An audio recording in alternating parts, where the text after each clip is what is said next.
Today I wanted to talk about briefly, and this is spontaneous, I want to talk about trees. How trees are connected to not just the Bigfoot phenomenon, the UFO phenomenon, all the way down to even what they call the Chad dragonfly drones. So it's something that we're going to address a little bit. It'll be quick, but I think sometimes it's the very simplistic things that get overlooked. So we'll go with it from there. Oh, yeah. Salutations. Ooh, it got to 105 degrees today. That's real heat there. Anyway, today I want to talk about something a little different and how I think that a lot of the things that are simplistic get overlooked, alright? We're going to talk about trees real quick. Trees. Just the other day, Tom Powell, the Sasquatch researcher, Tom with the H, he had actually sent me a message saying that he liked that last video over the Sasquatch and the shape-shifting. And he said also something to keep in mind is that the Sasquatch also will disguise itself as tree stumps.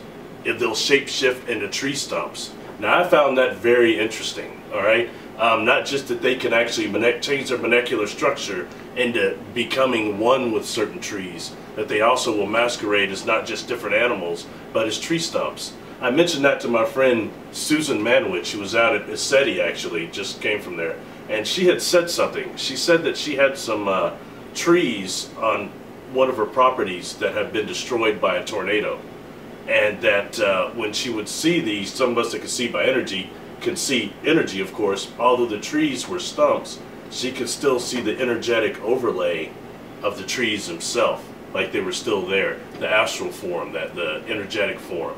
And that took me immediately, I start thinking of, comes to me, is the phantom limb syndrome, alright? A lot of people that have lost a limb, how they still feel that actually limb there. And not just that, that is supported by Kirlian photography that takes pictures of the energetic field, and you can see like on things like a leaf that's been severed, you can still see the energetic print of it on the Kirlian photography. So I think that goes into that, and that ties us into the Sasquatch and how they may actually be using this method for true shape-shifting. What I've known of that is done through changing your cognitive perception into the dream body, and then being able to have the dream body more corporeal, that doesn't conform excuse me to the same parameters that the physical body does. So in that way, if you're going to shapeshift, that is done through the intent of will, through the dream body, the Merkaba body. Alright? Something else that came to mind with this as well is the story I heard about a gentleman that said he had interacted with a Bigfoot when he was a child, a Sasquatch when he was a child, and that the Sasquatch, the girl, had told him, "It's too bad you all don't remember. If you can ask the parent tree of a forest, a parent tree of a species, to partake of its roots, to eat of its roots, that species will aid you in becoming invisible. They'll cloak you in the forest.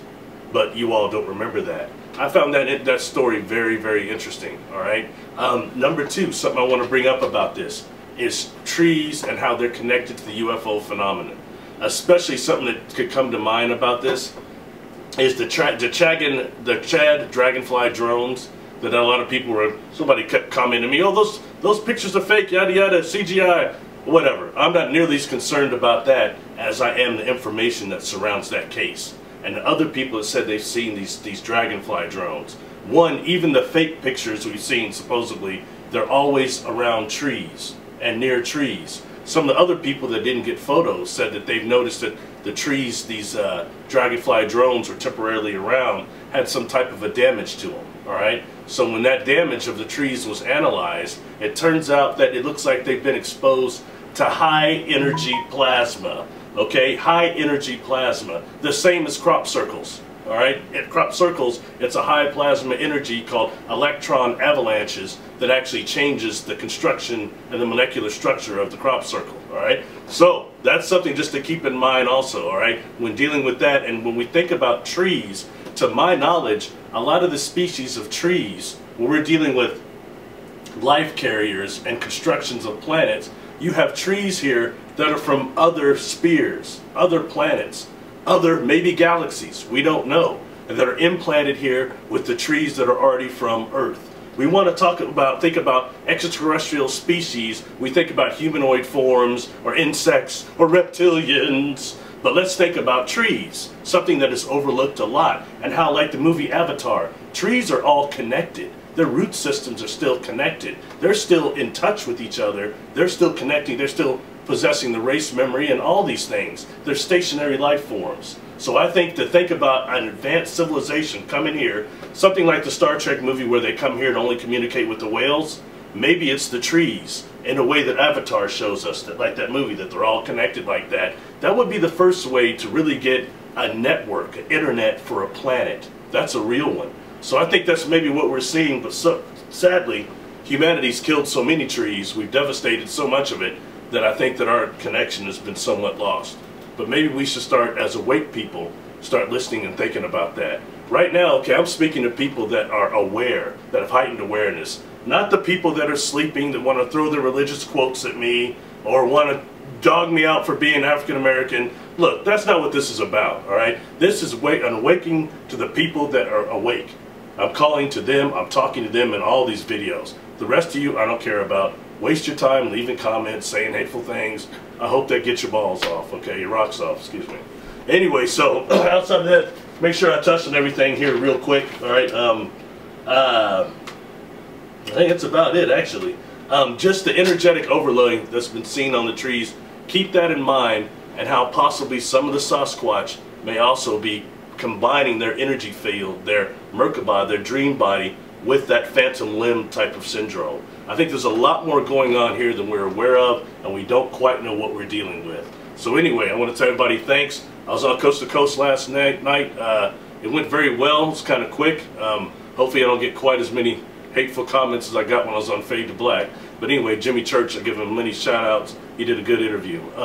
Thank you to everybody. Please subscribe to the channel. I'm trying to produce a few more of these videos. They're not that easy to make. So much love to all of you. Thank you for all of you that have supported me to get this far. God bless. Power. Alright, something I forgot real quick, and it's interesting because Tom Powell just called me actually in between his videos. He said something very simple to help get the attention of Sasquatch, is to grab a trash bag and walk around with a trash bag picking up trash. That gets their attention, and you'll start getting subtle communications by just doing something as simple as that. So it's the little things that are not scientifically provable, that I like science too, but this is well beyond that. We're dealing with different levels of communication that are in addition to telepathy. That's all it was. Thanks. Peace.